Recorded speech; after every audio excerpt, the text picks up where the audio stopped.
Cheers, fellow keyboard enthusiasts. Bad Mark here with just a quick little video clip I wanted to share with you guys today on switching lubes. Now, switching, lubing switches.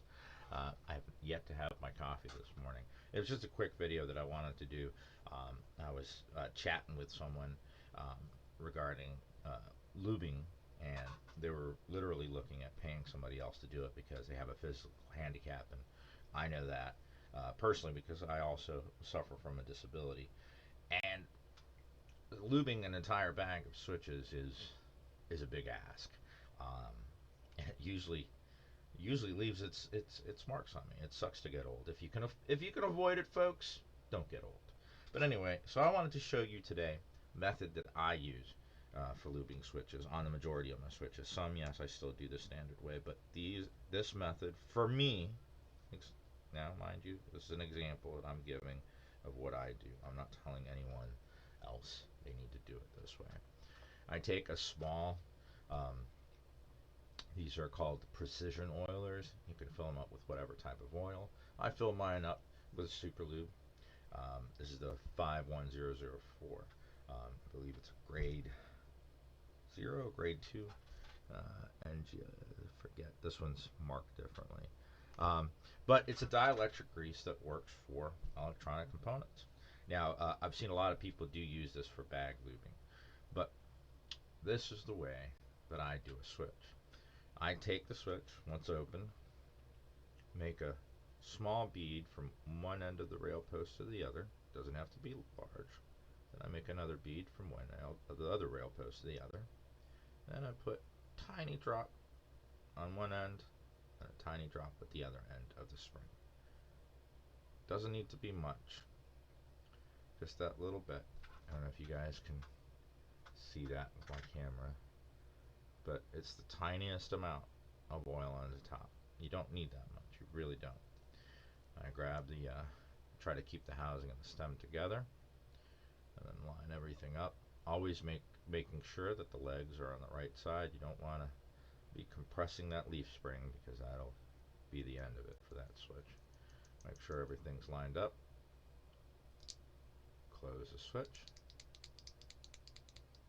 Give it a few presses to make sure that oil spreads all up and down the stem and the spring.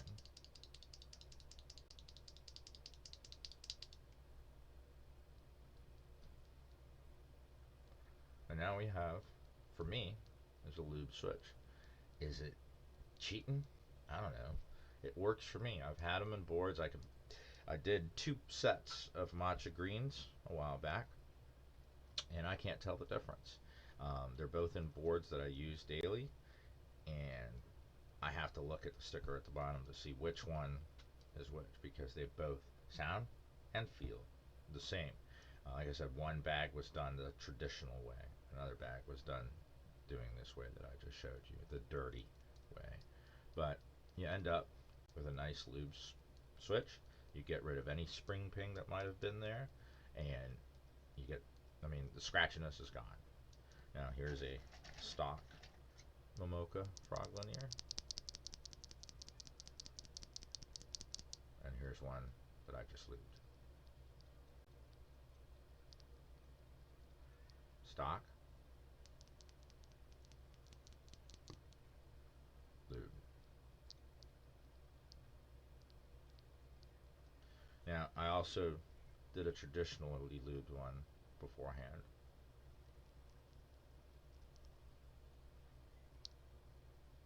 This is mine.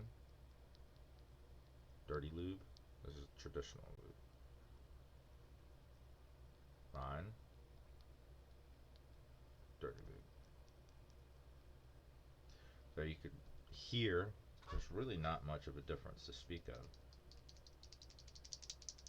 but it does the trick. You guys got any comments or questions about this? Feel free to hit me up below.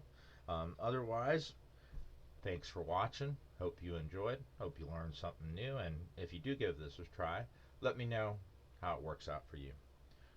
Keep calm and keyboard on.